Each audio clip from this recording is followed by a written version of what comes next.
Acid Horizon listeners, this Friday, October 22nd at 2 p.m. Pacific Time, we will be hosting a seminar for our patrons on Francois Laruelle and his essay, Theory of Strangers, Problematic on Man as a Scientific Continent. This essay was newly translated by Jeremy R. Smith, who is graciously going to run this seminar. You can join our Patreon for as little as $1, which will also get you access to some other content. In the meantime, today we are talking about Gothic Marxism with Dr. Jonathan Greenaway, the LitCrit guy. Wherever you're listening, go ahead and check out the links that we have put in the show notes, links to our blogs, the merch store, and also a few links related to today's episode. Okay, on to today's episode. Welcome to Acid Horizon, the Theory Podcast. Today, we are joined by Dr. Jonathan Greenaway, aka John, or the LitCrit guy, whom you may know from his Literature and Theory YouTube channel of the same name, or from his being one half of the spooky theory podcast, The Horror Vanguard. He is also the author of Theology, Horror and Fiction, released earlier this year from Bloomsbury Publishing. John is here to discuss the prospects for a Marxism that recognizes the horrific, the monstrous, and the Gothic in capitalism. How monsters are produced under capital, what potentials they hold for emancipatory thought, and how to stand in solidarity with those monstered by the social conditions of our time. Also in the mix is Adam, Will, and Matt.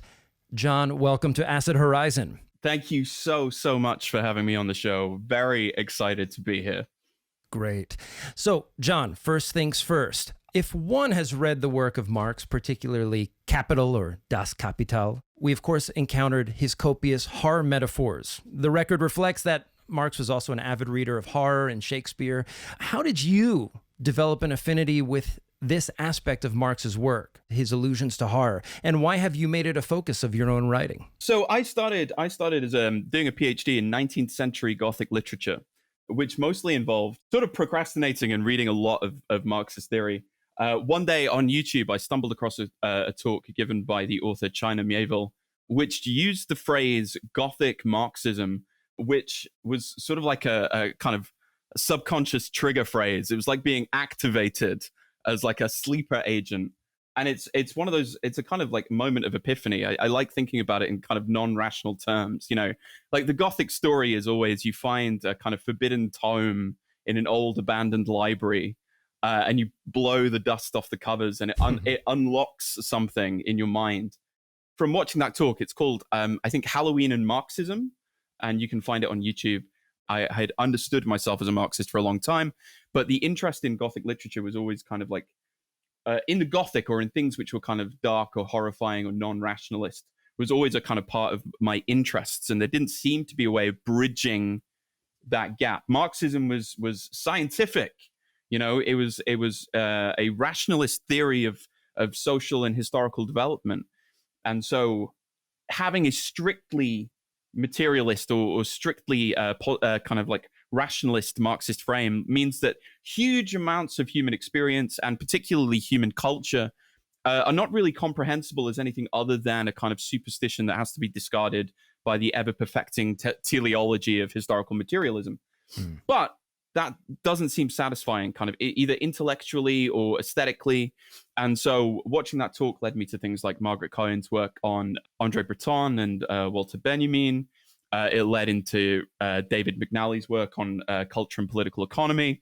And I think this is a kind of area that's still kind of under-theorized. There are a couple of ways that you can kind of do it, but I think it has a great... The reason I like it and the reason I think it's effective is that it has great explanatory potential. Right. So especially for people who are not already like theory heads, who would not consider themselves Marxist or communist or even particularly politically radical. So I have my own. I am the co-host of the Horror Vanguard. We jokingly talk about three things: friendship, really scary movies, and how communism is good. The three most important things. And right, horror movies have this great explanatory potential for allowing people to comprehend their social, historical, cultural, and political conditions in relation to something like a kind of Marxist critique of political economy without expecting them to become conversant with the kind of philosophical or quite dry rationalist language of what Margaret Cohen would call vulgar Marxism. So I kind of hope that that opens the door to like how and why a kind of Gothic Marxism was initially appealing. That's one of the things that McNally talks about in his book too, is why an analysis of capitalism by Marx, it's almost necessary that we have something like a metaphor to analyze the commodity form, because of the doubling that occurs in the creation of a commodity through the doubling of value, use value and exchange value, the obscuring of the creation of the commodity, and the various other obscurings that happen in virtue of the proliferation of capital. And I'm curious to what extent your interaction with McNally's work has influenced your own foray into this material. Okay, so what's super interesting about kind of talking about Gothic Marxism is that it immediately, the Gothic is great at hybridizing, just as a cultural form, right? It opens into many different directions, and so there is not a single Gothic Marxism, but there are Gothic Marxisms. So the value of David McNally's work, Monsters of the Market, is actually, I think, a really good and sort of underappreciated book, is in its understanding of capitalism as possessing a particular phenomenology, right? What is the conscious experience of existence? And the direct route here back to Marx is maybe not the slightly more abstract economic theory of the occult powers of the commodity, but is on sections on the fight for the working day or conditions in factories. So like the violence of capitalism that's inflicted upon working people, right? The fact that capitalism will crush your hands, it will like ruin your body. There is something monstrous about that. And I think McNally says that like body panics are endemic to capitalism, panics around the body. And however that might be the working body, it's often, as Silvia Federici points out, it's often a gendered body. But the phenomenology of capitalism is what I think McNally is really good on. A kind of slightly different branch that we could look at is something like Margaret Cohen's work on the mediation between economic base and cultural superstructure. The kind of work that emerges. My own sense of things is like a properly Gothic Marxism emerges primarily out of French surrealism. Like people like Andre Breton, who the fabulous quote of the need for a Marxist myth that could counter what he called the myth of Odin, which is fascism, and that kind of links up to the kind of bigger utopian project of somebody like the German heterodox Marxist Ernst Bloch, who I think is a kind of a next cornerstone.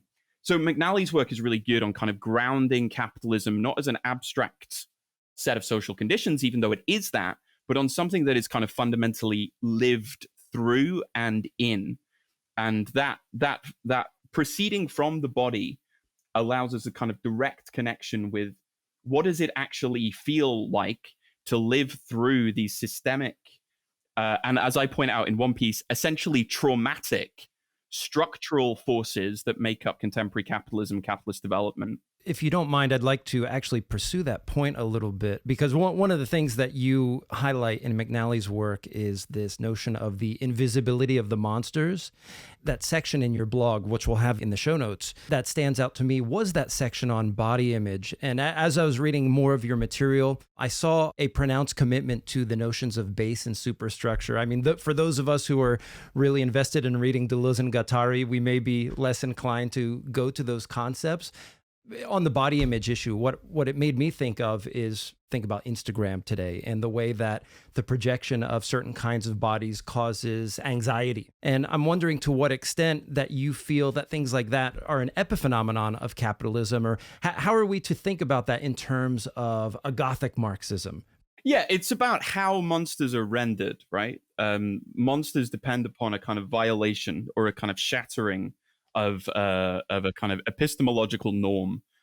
Jeffrey Cohen has a great short essay called 7 Theses on Monsters, where they point out that monsters are both harbingers of something new as he puts it, they're both a warning and a sign.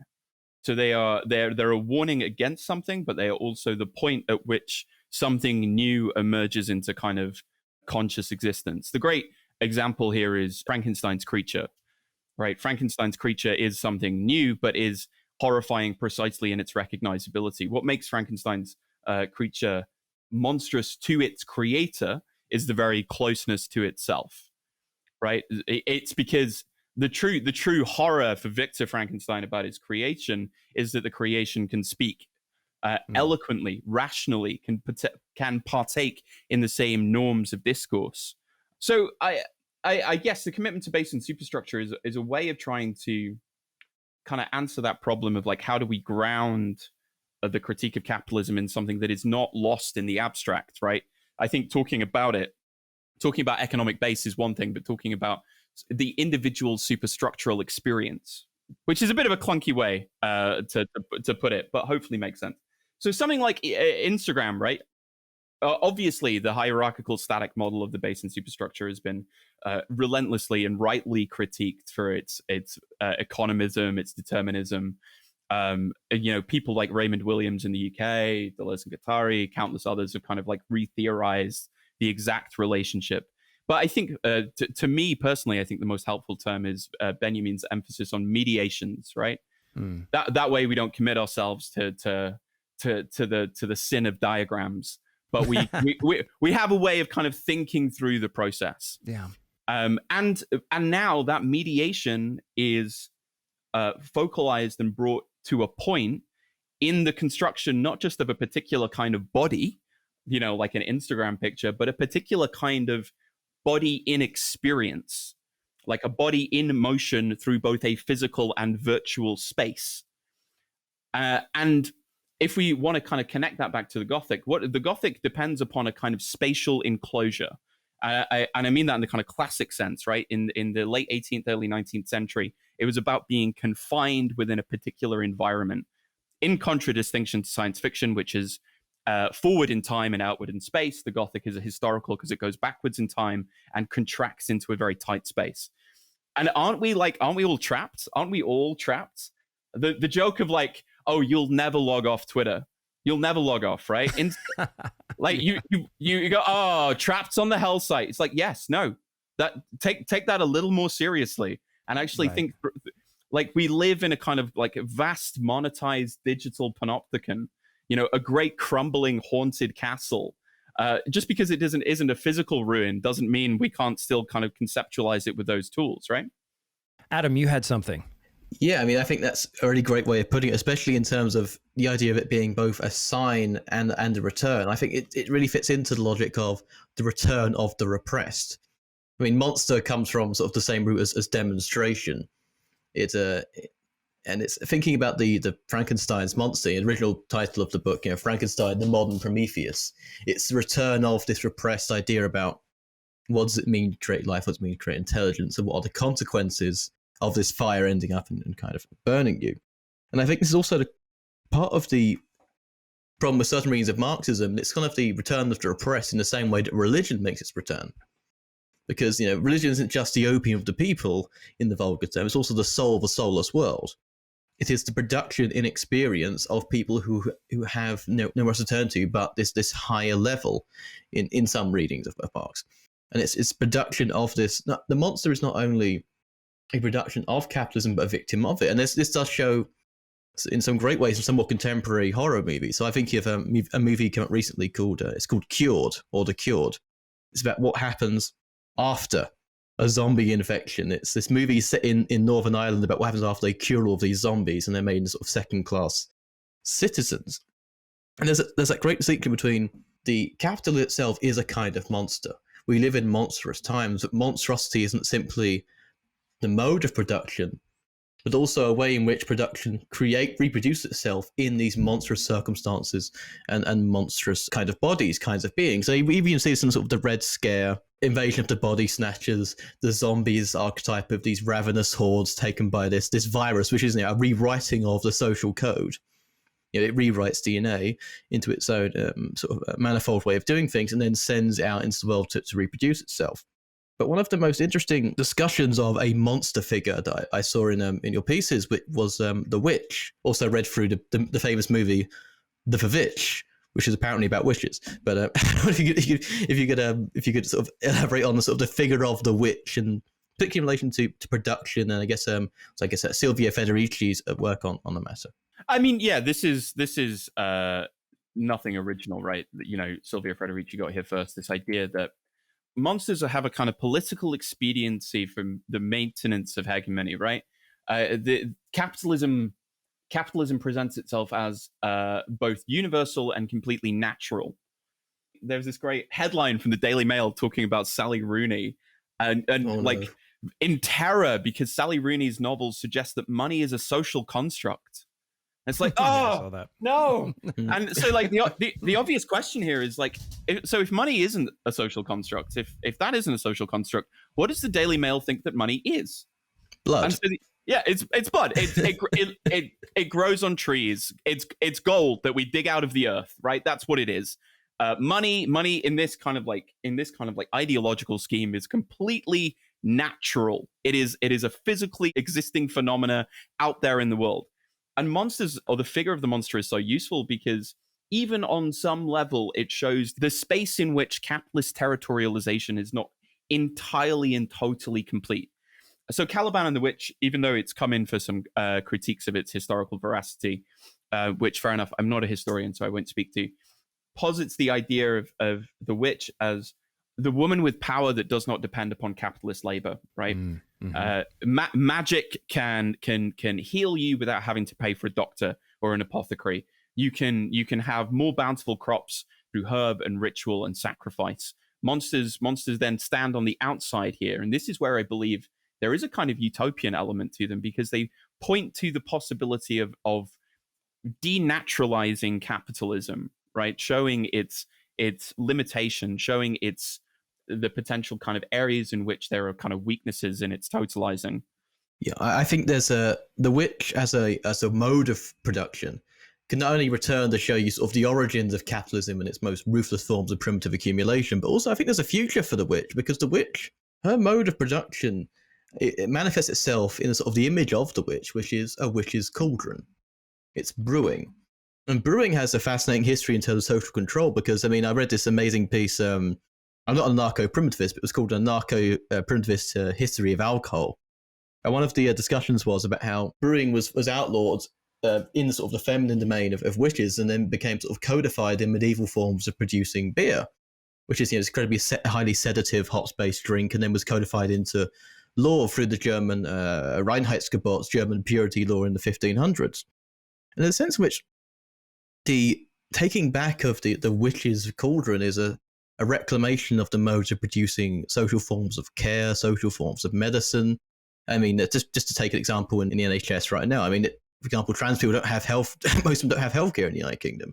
So the idea of, from the Xenofeminist Manifesto, of sort of homemade hormone production or cultivating knowledge in communities such that they can produce their own healthcare. I think that really does fit into the idea of the return of this witch archetype that can have liberatory potentialities, not in the sense of a return, but sort of it wasn't always held in common by this patriarchal, almost church-like of structure. Yeah, so we could say witches are living off the grid. Yes. But, it's interesting because I did some work on Carl Jung way back in the day, and despite being a reactionary, I mean, Carl Jung actually has a very similar analysis of the witch as an archetype or as a trope in dreams or fairy tales and what have you, is that the witch maintains this creative power that exists on the fringe of the dominant order. And and I think maybe you mentioned this in the blog post that, the sovereign order will burn the witch at the stake, really, of course, but also symbolically too, as a symbolic way to repress those forces which stand outside of its domain and threaten to undermine it. So this idea of I really like the idea of the possibility of the future articulation of the witch. But there's a point that I think is really important to bring up, which is that the monsters and the Gothic generally are unstable modes of signification, right? They're signs and modes which are deeply liminal and ambiguous. Over on HV, we say all the time, horror movies are not inherently leftist or radical. Like horror writing is often prone to kind of like deep reactionary politics. And historically, that's because a lot of English Gothic writing emerged out of reactionary fears about the French Revolution. The reactionaries have their own monsters too, right? So like in the context of The Witch, yes, we could talk about the forward articulation of like trans people concocting their own hormone therapy or out of the grid of like capitalist health systems, but we could also talk about the ways in which you have those ideas of like the liberal co-option of the witch. You know, we are the daughters of the witches that you couldn't burn, as a kind of like slogan of like liberal girl bossing.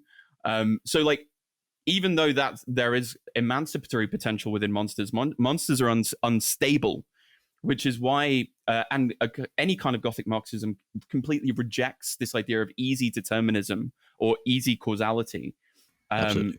But the whole point is to not be, you know, it isn't just about a set of aesthetics that you appropriate. It's about understanding the valence and capacity of these as both cultural signs and political catalysts.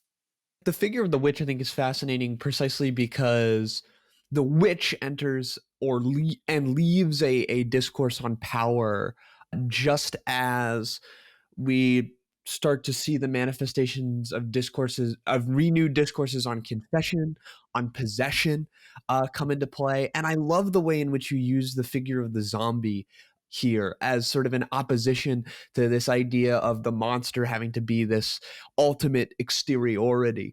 Not that it has to be this imperceivable Lovecraftian abomination, but it actually sits right next to you and you look at your hands and you're like, my goodness, like I'm turning too, or it's already too late, right? So when we talk about monster production or producing the monster, we're talking about all of these different models of subject production. So monster production has this dual function of being a process by which we all become better laborers, even better consumers. But then at the same time, once we hit this sort of spectacular limit, then whatever we've done, whatever monster we've become, can be disregarded as such, right? Oh, no, he's just a monster. He's an aberration. This isn't actually what capital is built to produce, right? The embezzling employee or this or that, right? So the monster is able to produce precisely what it is able to disavow, such that I hate to use this word, the structure can be maintained. So I love the way in which these three pieces sort of shift towards from horror to a sort of eerie solidarity that we have to maintain with this monster. But I was wondering if, because of this, you could extend a little bit more on what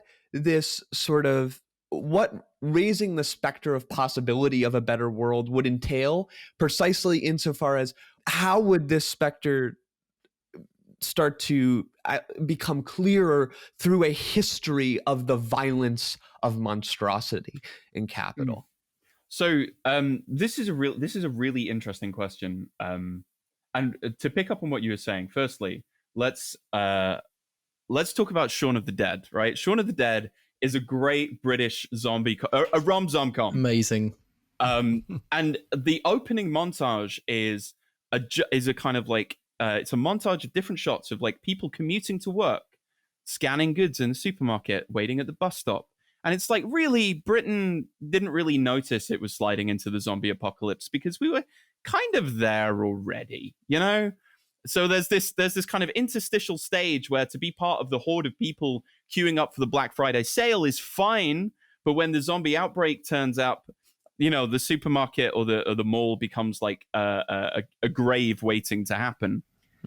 So the bigger point that's kind of important to talk about here, I think, is I wrote a paper on Thomas Ligotti and the concept of acid communism. Thomas Ligotti is a really interesting horror short story writer, deeply pessimistic about the possibility. Like, would probably think that any kind of emancipatory potential here is like absolutely ridiculously short-sighted. But Ligotti is useful precisely in as much as pointing out that if capitalism has a kind of set of traumas attached to it, any movement beyond that, like revolution, whatever term you want to put on it, is going to contain within it its own kind of traumatic risk, right? Moving beyond capitalism is not necessarily, utopia is not necessarily an easy or pleasant thing. And Ligotti's short stories raise the possibility that if you were confronted with the option of becoming a new kind of subject, you might find that idea completely horrifying. You know, this idea of a kind of freedom beyond the structures of capitalism.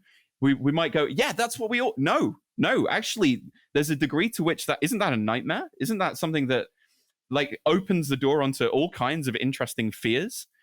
So this is an area that I think there's kind of lots of work to be done in. But I think that's kind of the line that I would go down to kind of answer what you were talking about.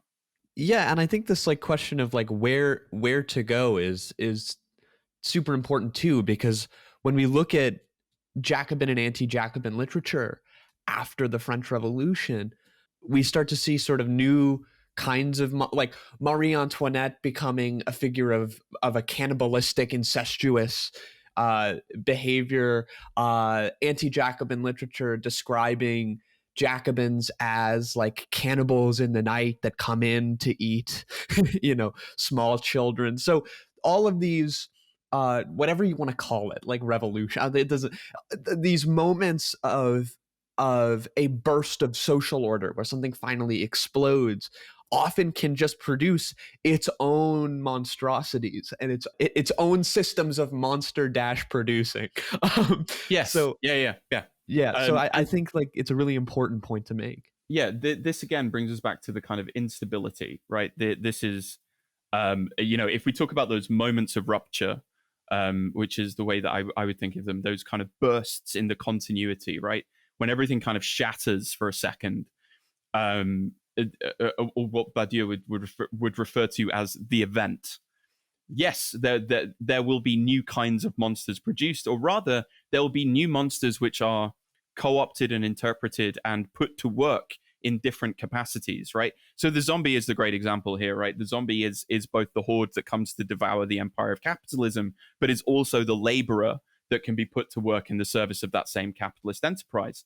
Like, what happens to the zombies at the end of Shaun of the Dead? They're a pool of cheap, easily usable labor. So again, we're back to this question of instability, and to have an understanding of that is, as you point out, super important. Honestly, I've just been enjoying listening to a conversation so far, and so most of my sort of questions have been, I think, articulated already. So one of the sort of common ways I think of thinking about monsters from perspective of something like a Gothic Marxism or people on the left that I've seen is that we can understand not just the particular figures that monsters take, but the ways in which the popularity or the significance of those monsters changes over time in different cultures with different histories and so on, can be understood as the unconscious of capital, the kind of fears and anxieties which plague that given society find a certain cultural expression in particular forms. So you might find that in certain times, the vampire plays a particularly important role in literature and film and so on. Whereas you might find that you looked at another period of time, even in the same country, it might be zombies. I mean, we're living through a time when zombies are clearly sort of the most popular monster product, I suppose.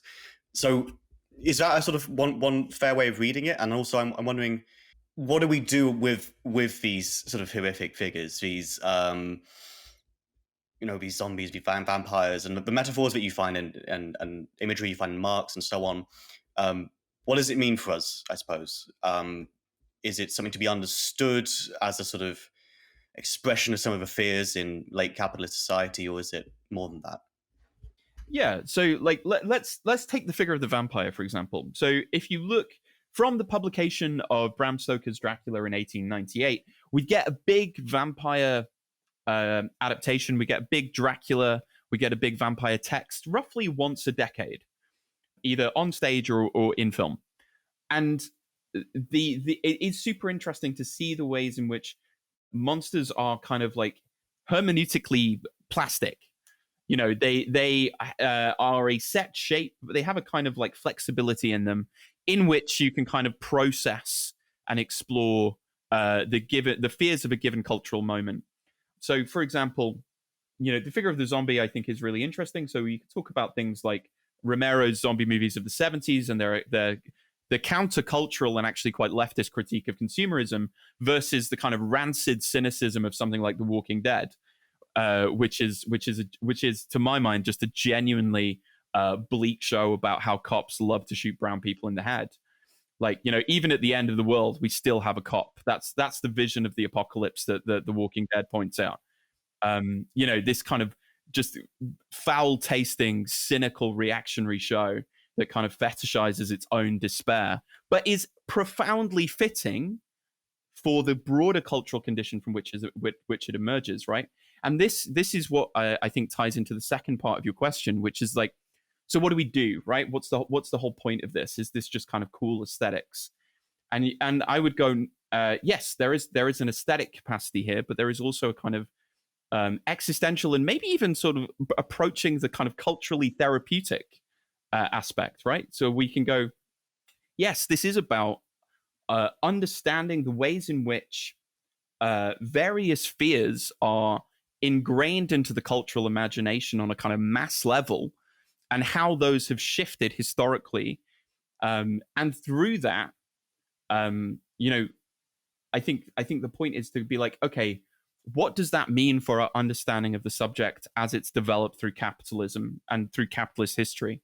Monsters shift their meaning, but they pick up new meanings as our own kinds of subjectivity shift along with them. So I was really interested in this. I was reading your articles about this and thinking about it. Because on the one hand, I think you're absolutely right. I mean, particularly if you go back to Marx's own writing, it's surprising how often he returns to this kind of imagery, this sort of literary references throughout Capital, right? Often talks about vampires, and even when he talks about the commodity, he talks about its sort of strange mystical qualities. But one of my thoughts as I was hearing you talk there was that almost immediately it seems to be we move to the level in which we're talking always already about ideology as well, right? Because insofar as what we're talking about is one of the forms in which perhaps the fears and anxieties of late capitalist society find a particular cultural expression as a sort of mediating figure of those fears.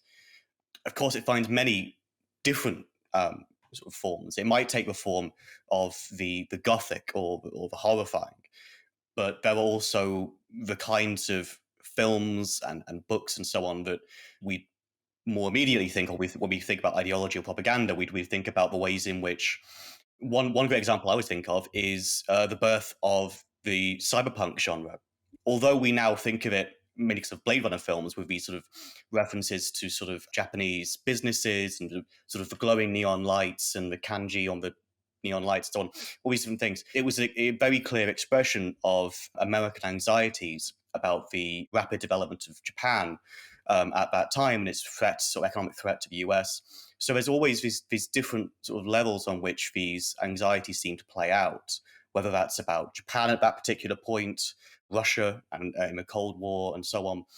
It seems to operate on all these different levels. And I think, Gothic Marxism seems to be an interesting way of trying to think about at least one of those areas, right, where what's going on here when we see this imagery, these popularity, these films, and so on.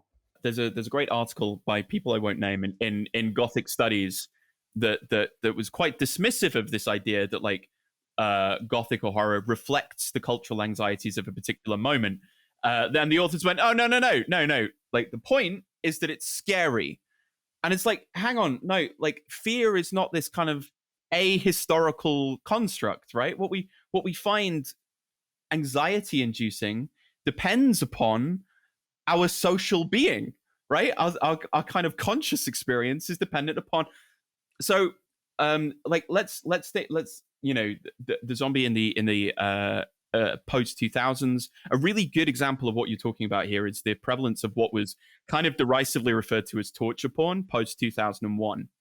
So a great example of this would be something like Eli Roth's Hostel. So you have Americans in former Eastern Soviet republics being brutally tortured, specifically after 2001 9/11, right? There is a kind of historical link here between an event which had a huge impact on the cultural imagination, and like immediate post 2001, post 9/11 American culture is so deeply weird and strange, and a lot of those fears get processed into horror, and specifically around corporeal fragility, right? Bodies that can be torn apart, bodies that can be immolated, that can be tortured. So like, let's put this in the context of COVID, right? The initial reading would be to expect a big upsurge in kind of viral horror, infection horror. You know, the body as this kind of site of disease and distress. But to be honest, I think we're probably still too close to the immediacy of that. And you'll see that, almost certainly you'll see that in like the next 10 years. That's going to be a feature of horror. A big thing that's resurged lately in horror film is folk horror, right? Folk horror is about, I'm writing a video about folk horror at the moment and capitalist ideology, because folk horror is about the possibility of an encounter with a kind of weird agency that reorders one's conception of the world. And right, we live in very precarious times that are economically unstable, politically unstable, violent. So it kind of makes sense, right, that there would be this kind of uptick in films which are about going, actually, here is the secret, here is the thing behind the world that actually orders it, and it's ordered on this kind of metaphysical foundation of ritual or rite or violence. And of course, the kind of, we can take this to the next level, which is to go, you know, but what if it isn't an agency out there? You know, we're not outside of this ideology. You know, it's an ideology that is actually, maybe the monster is not out there in the woods. Maybe it's very close. Maybe it's actually even under the skin of the subject already. So like, this is what I mean by saying, like, yes, the historical shifts are really important. And I think it's going to be interesting. You can absolutely dig down into the kind of molecular structures of history to see the ways in which the popular cultural imagination has kind of shifted in response to, as I understand it, the kind of various traumatic structural shifts of capitalism itself. One point to make about The Walking Dead, actually, because when you mentioned it, it at one point did strike me, and this is going to be like my meta-critique of The Walking Dead, in that the reason why they're always called walkers is because Kirkman has specified this. There is no such thing as zombie literature or the idea of a zombie in that world. Now, if you take it back to its presupposition, that meant there wasn't really so much of a, because it originates in Haitian Vaudan culture. Okay, what does this mean? Does this mean that the Haitian Revolution Haiti doesn't exist in the world of Walking Dead, and therefore the forces of imperialism had to contest with a world historical event of a slave revolution?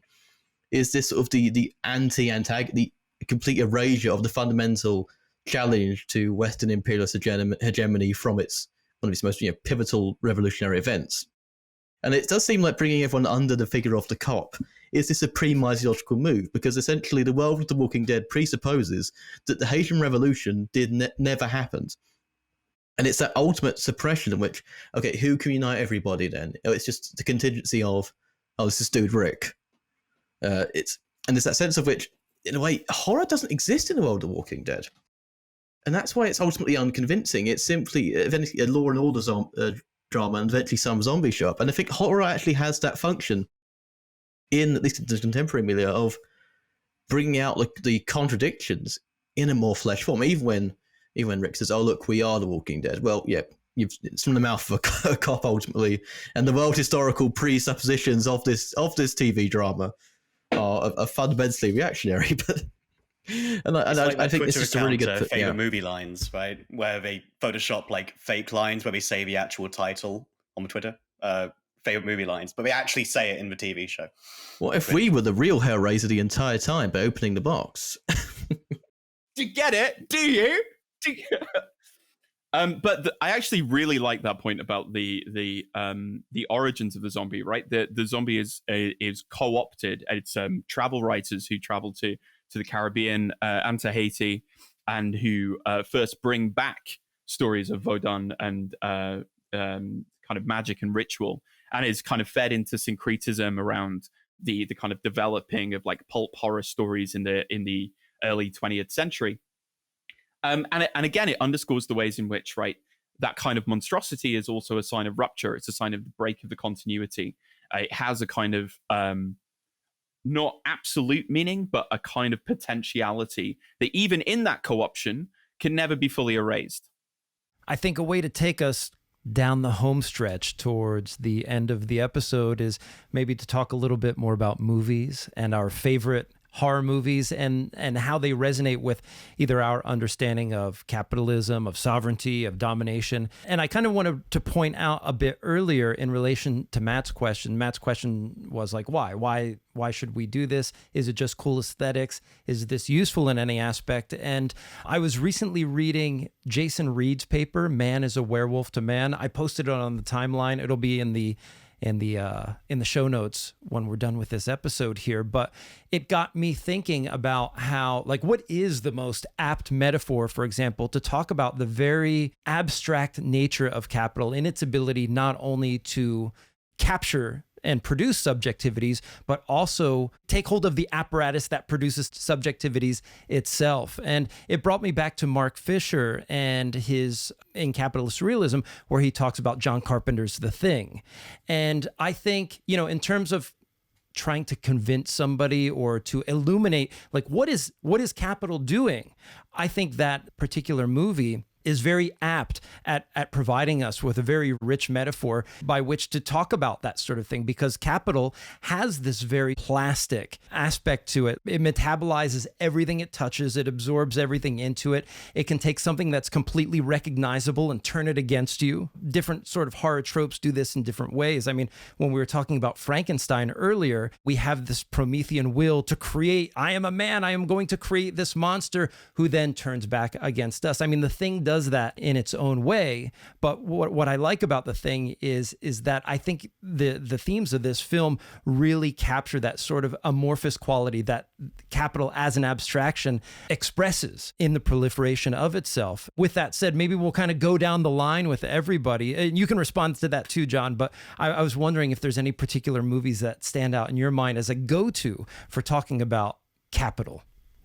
Yeah, I completely agree with you about Fisher's point on John Carpenter's The Thing, which is just an incredibly satisfying, scary movie. Oh, absolutely. I was talking to someone about this, and as they pointed out, we didn't get into horror movies because we wanted to talk about like abstract critiques of ideology. We got into horror movies because horror movies are fucking cool. That's right. And it's a really, really good scary movie. One thing that I really like is another Carpenter film is Halloween. Yeah, absolutely. Because we talked about this on Horror Vanguard. The original Halloween is about this kind of like nameless violence that exists under the surface of bourgeois domesticity. Right, suburbia is this kind of perfect enclave of like normative capitalist values. The reproduction of the nuclear family, the acquisition of personal private property, and the accumulation of your own capital. But all of this, there's this kind of like ontological void, which is Michael Myers, who one day can kind of like literally smash down the door and murder your parents in front of you. So I really think that's a really valuable and kind of like rich source of talking about suburbia, where it seems very removed from the kind of like it's, the violence of capitalism gets obfuscated, gets kind of drawn behind a veil when you're thinking of depictions of suburbia. But even there, right, you just peel away the surface, and there's this kind of like teeming mass of like libidinal violence that drives everything, that holds everything together. So yeah, Carpenter, the Gothic Marxist film director, kind of par excellence, in my opinion. Adam, I'm sure you want to go next.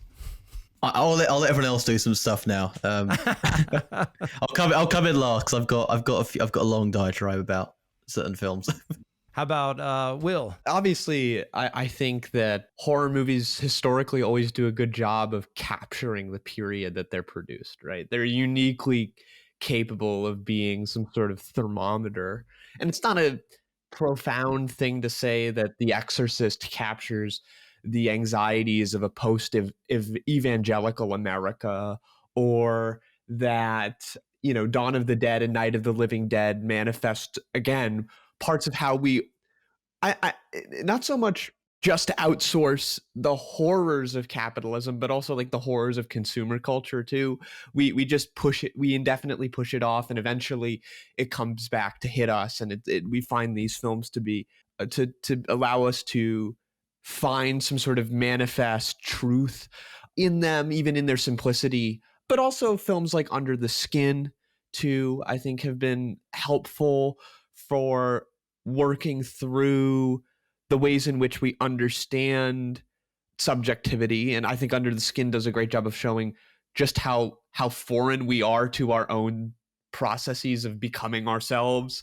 Yeah, I mean, obviously, if there was one thing in this that I think is important, is that I still think the figure of the zombie in those three essays, I think, becomes an extraordinarily important way to understand particularly solidarity, but also like the disabling effects of capital, and the way in which films and TV shows that are more aligned with like The Walking Dead treat the figure of the zombie, rather than films like The Cured, where the zombie gets to be us and we get to destroy it, but it also operates in such a way that like it's produced by usually some elements of industrialized society, and then it creates a schism. And I think that these uncomfortable solidarities are solidarities precisely because they're uncomfortable, right? Because it requires a sort of refusal of ourselves in order to accept that we are also the zombie, right? So it's a destitution of the self in order to recognize the self in these sort of other spaces. So yeah, I think that some horror films that deal with sort of alien, and maybe Under the Skin's not a horror film, right? But yeah, I would say it is. But I would say that those are probably the films for me recently that have had, you know, other than things obviously like Parasite, where it's very clear that this is a massive critique of capital. But yeah, those are my films. Matt, what's your go-to? So I've only recently, the last few years, gotten into horror films, I think. For a long time, I was just too much of a scaredy cat. Like, I couldn't quite handle them. But my go-to sort of absolute favorite horror film has to be Alien. I can just watch that film over and over and over again. It almost gets better every time as well. And I'm not necessarily caught up on sort of how that film has been sort of written about or thought about, received, or anything like that. But it always seemed to me that you could definitely you could sort of read in and think about some issues like sort of the corporate exploitation of both of people who work for them and of natural resources, sort of the dangers of development of nuclear weapons and so on, weapons of mass destruction. But primarily, it's just a fucking amazing film. So that's my sort of go-to. More recently, was talked about earlier in this episode, The Witch, most recent one. I really, really love that film. It's interesting because for me to be partly because it doesn't rely on a lot of more common tropes in horror films. There's almost no violence at all, at least, and where it does appear, it's often obscured or not shown in a clear way. It's mainly about this strange and unsettling atmosphere that just gets in under your skin, I think. But I also I really enjoyed the way that it wasn't trying to be this sort of tale of like female empowerment per se. It was I felt it was trying to say something more about the predicament of it, the way in which religion functioned to regulate in increasingly strict and harsh ways.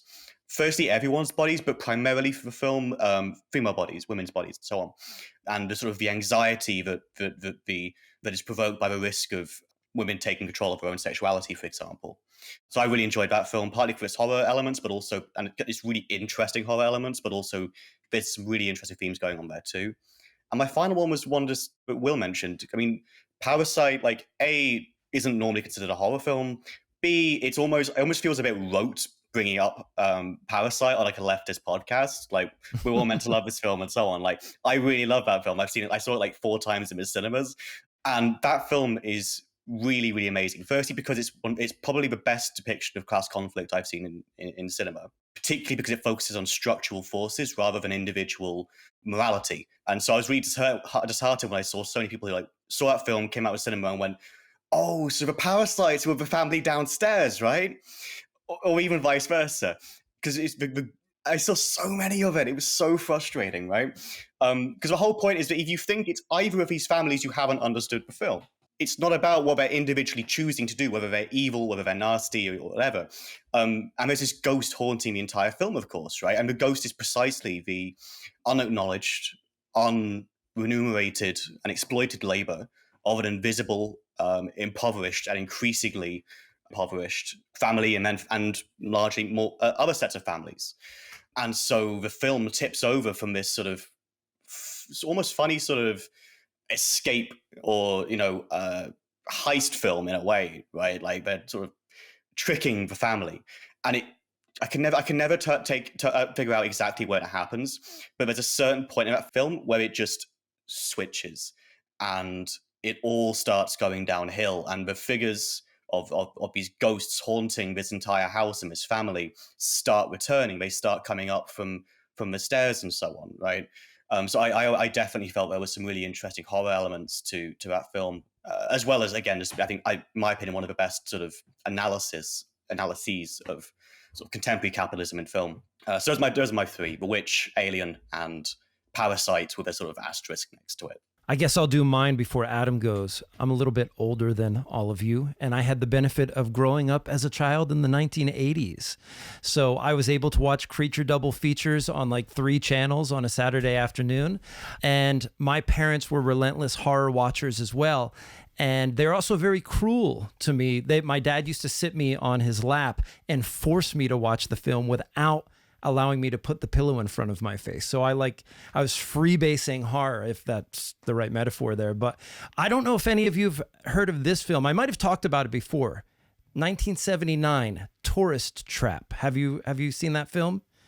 Put it on your list for sure, John. It's kind of a ripoff of the Texas Chainsaw Massacre. It's in a way, there's a lot of the same tropes. But I was doing my little meditation on horror films today, and it made me realize how many horror films in like the late 70s and early 80s started out with like a bunch of teenagers running out of gas. And there's definitely something there. And it just made me realize, that's just on the heels of the gas crisis. And I mean, the car itself is an emblem of American strength and superiority. And so for us to run out of the gas, that's what instigates the horror. And in this particular film, what we have is a group of teenagers. I think there's like one hippie, there's kind of the jock in there, everybody's in. And then when they pull over, there's basically a gas station there that turns out to be an aging roadside attraction. What's interesting is it's all these puppets of like Custer's Last Stand and all these U.S. history dioramas that come to life. And they're all really cheesy, but it made me think like, wow, what's happening here? It's almost like this parody of American history come to life as these little mannequins. And it's all held together by Chuck Connors. If you know who the Rifleman is, that's going way back. But anyway, Chuck Connors is this sort of authoritarian, like paternal figure, and he's the creator of the show. And what we find out in the movie is he ends up killing off everybody in the movie and turning them into mannequins. And so what he does too is he recreates the sort of familial tableau. He basically creates like a little grandmother and a mother. And the horror aspect of the film is to be turned into a member of this family as a mannequin through his paternal powers. And what I love about the movie, he has these very understated telekinetic abilities that they don't really talk about, as if the power of the father as a telekinetic is one that's just so subtly emanated. And it's a wonderful movie. It's totally campy, but there's actually some really horrific parts in it too. So go out there and grab Tourist Trap. This sounds like absolutely something we need to cover on Horror Vanguard. Get me on. I'll rock that. Let's do it. That sounds amazing. And yeah, so many of those 70s films directly tied to like the OPEC crisis, right? And of course, the mid 70s being the date that people like Jameson and other theorists pin as the beginnings of neoliberalism proper. So like all of these things kind of intersect, and again, this is all about horror. Is about the kind of phenomenological experience of living through that. And here comes the grand finale. Adam's going to talk about. Okay. There's 3 things I want to talk about. One, I mean, the first one is going to be Dawn of the Dead, because I really like how essentially the zombies they're kind of superfluous to the film because they aren't particularly dangerous if you know how to handle them. Because in the first scenes of the movie, I mean, you find out essentially you can if you get rid of the bodies quickly, it's fine. People die all the time. It's just managing in a way sort of dead bodies. But also, I mean, the first outbreak of zombies we see is when a racist cop breaks down the door and starts shooting people randomly. I mean, he'll go down into the basement after all these zombies have been released.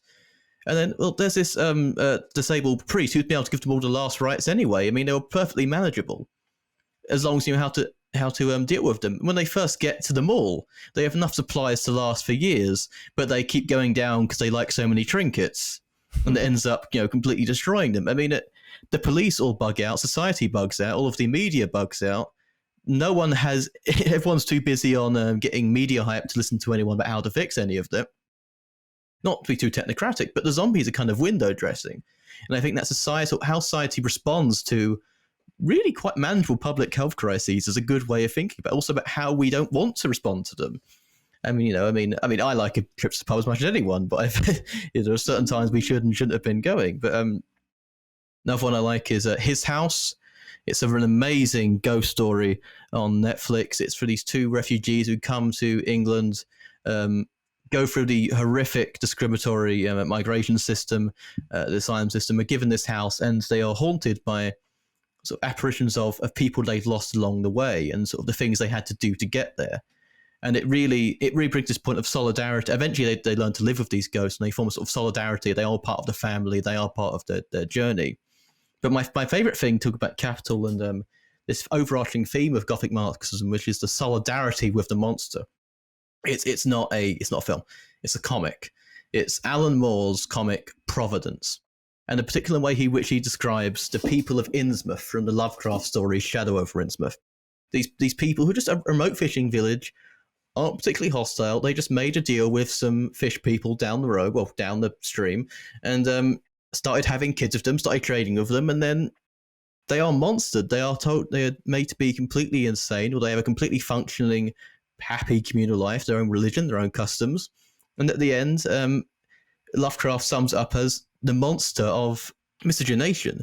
It's a eugenicist horror, and eventually what happens is the US government shows up, and for no other reason than these people are simply different. I mean, they're persecuted in a manner. In the comic, there's people drawing swastikas on their houses, and all they do is have a slightly different culture.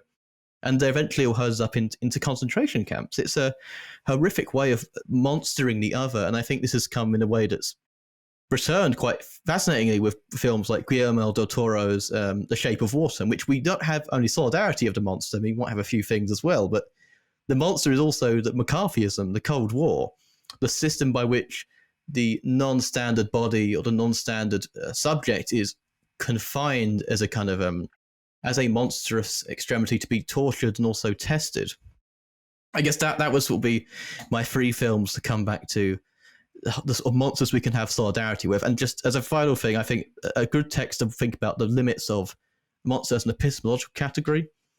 Psychoanalysis has been taken to the cleaners by Paul Preciado. His book, Can the Monster Speak? This monster at the limit of all these categories. It's not only the return of these categories in the non-binary body, but also the result.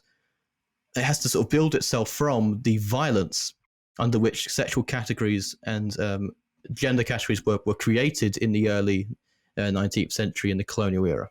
Awesome. So, John, we're heading down the home stretch at the very last portion here. I would like you to talk about some stuff that you're working on right now, and evidently you're doing some writing related to the recent and popular Squid Game. Is that correct? Yeah. So I'm working on two videos over on YouTube. One on folk horror and capitalist ideology. The other is going to be on the Saw franchise and insurance. And I'm also working on a piece which will hopefully be out around Halloween on the Netflix show Squid Game and debt, and the ways in which Squid Game ties into this genealogy of something like Parasite, which is very obviously and very immediately and straightforwardly about what you all think it's about. But what's so interesting to me is the way in which the kind of meta discourse around the show is trying to read it in a very paranoid way, trying to read it against itself, to be like, actually, there was a headline which was what Squid Game is about, shows the value of globalization and free trade. Yeah. And it's like there's this kind of desperate need to disavow the very immediate, obvious, and very straightforward content. Yeah. As I put it, capitalist realism has its own paranoid reading. It's desperately trying to go, but it's not that. It's not the thing which it so obviously is. It is a monstrous text in the kind of discourse of kind of cultural criticism. And what I want to talk about is the ways in which debt is essentially a Gothic construct. Debt is about the limitation of agency. If you are like me, someone with lots of debt, you do not have freedom to travel, or if you are in debt and can't afford health insurance, you might end up getting sick and dying, or you might have your property repossessed, or you might be homeless. Debt is about it rests upon this dual movement of promising you future choice. You borrow now so you can get A, B, C. You borrow. Cheap credit is cheap because you can live flexibly, but it actually narrows and destroys human agency. Right? All of the people in the Squid Game are there because, as the game organizers put it, they literally have no choices. Even though Squid Game presents itself as if you've seen the first couple of episodes, you'll know this. It presents itself as very democratic, right? It gives them a choice, but really, of course, the economic conditions that they exist under means they have democracy is merely a sham, right? It's a different configuration of the same kinds of violence, which is why even when people leave, they're desperate to come back, because what difference does it make? So I'm trying to kind of like work through, firstly, why people are so reluctant to acknowledge, particularly a lot of South Korean culture, lots of Bong Joon-ho's films, things like Squid Game, as being very obviously about a critique of neoliberal capitalism, financial capitalism, debt, class conflict, and the ways in which debt is a Gothic structure that underpins a lot of kind of late liquid capitalism that we exist in. I was so happy to have landed on McNally's book over the past few days, because where he talks about this notion of doubling, and Marx, I think, works very well with an analysis of Squid Game, because what you see is you have one world, which essentially the real world, as it were, versus the world of the games, as being cut in sharper relief anyway. What structural coercion can do. And the irony of the film is that the players, well, as we find out, opt for that world, the more explicit world, rather than the more amorphous and miasmic world of real life neoliberal capital. Yeah, at least it's honest, right? Exactly. you might get shot to death, but at least you could see the bullet coming. Right. All it takes is for a letter to arrive from the bank to literally destroy your life, and you might never see that coming. So at least in Squid Game, you know the rules, and at least it's honest about it.